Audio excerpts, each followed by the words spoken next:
From KUNC and the NPR network, this is In The NoCo. I'm Erin O'Toole. 70 years ago, on November 1st, 1955, a man planted a bomb aboard a United Airlines plane shortly before it departed from Denver.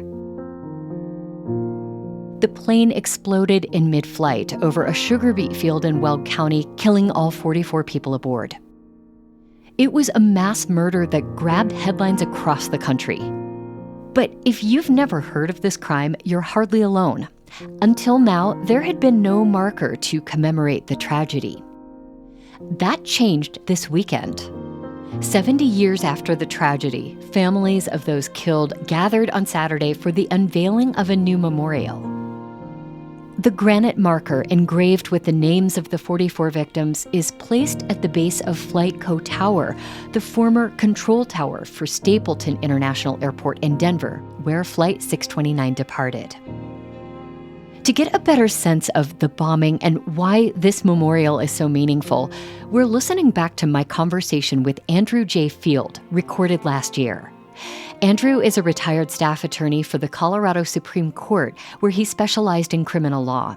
And he's the author of the book Mainliner Denver, The Bombing of Flight 629.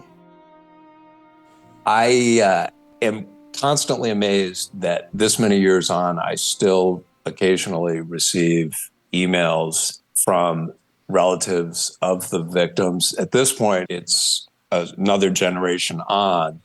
I think for most of the victims, one of the great sadnesses of this incident is that it has not been remembered. There have been different efforts over the years to establish memorials. It would be a wonderful thing if there was something of sufficient magnitude to call people's attention to it.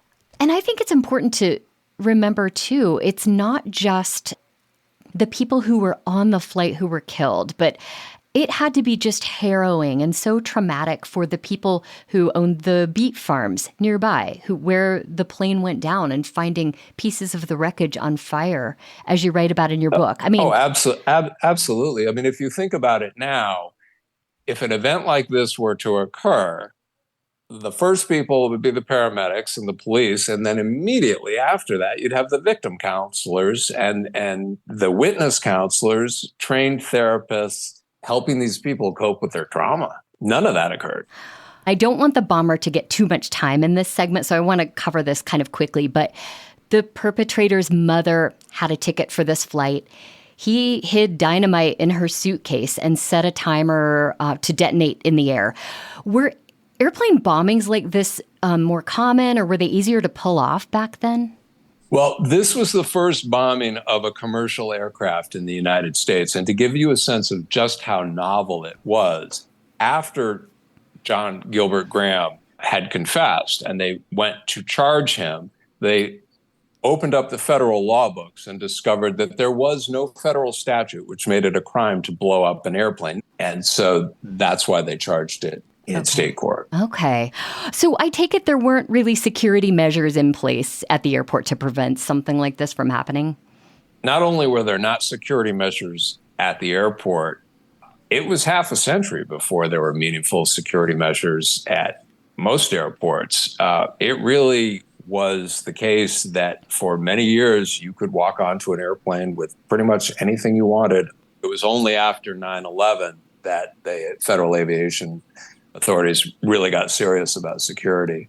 We know the perpetrator purchased a life insurance policy for his mother and hoped to collect the insurance payout after the plane crashed.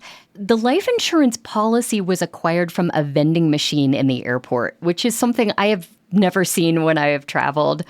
Did this cause the end of flight insurance vending machines?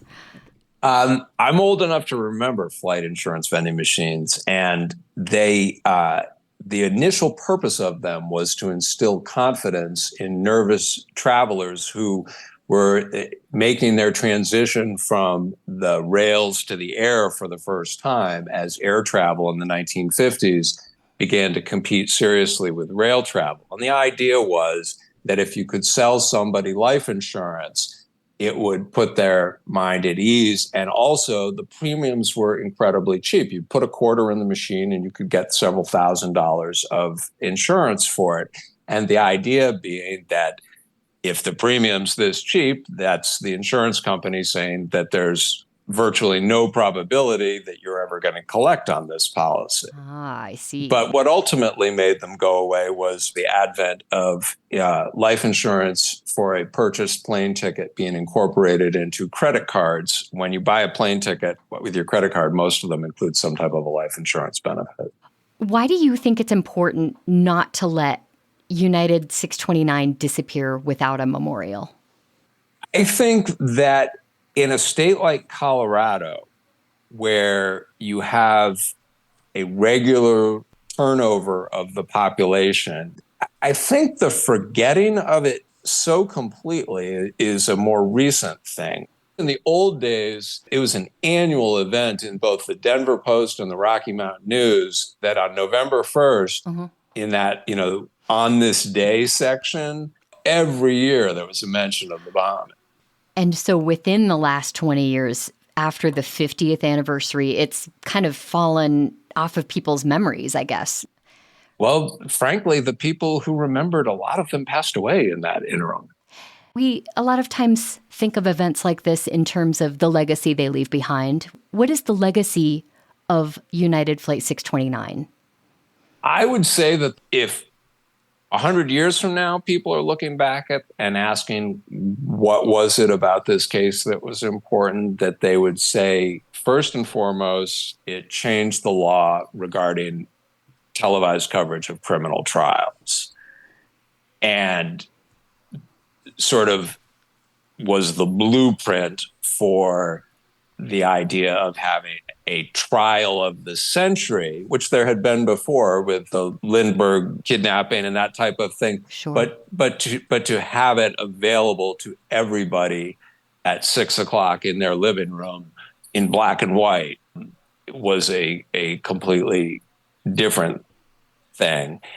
And I think it will also be remembered as sort of the end of a period of innocence in aviation, the end of a period of sort of sweet naivete about what this newfangled method of transportation was capable of. And it was the first time involving a commercial flight that the country woke up to the notion, which horribly was brought home in 2001 in even grander scale, that commercial aviation could be used for horribly wicked purposes.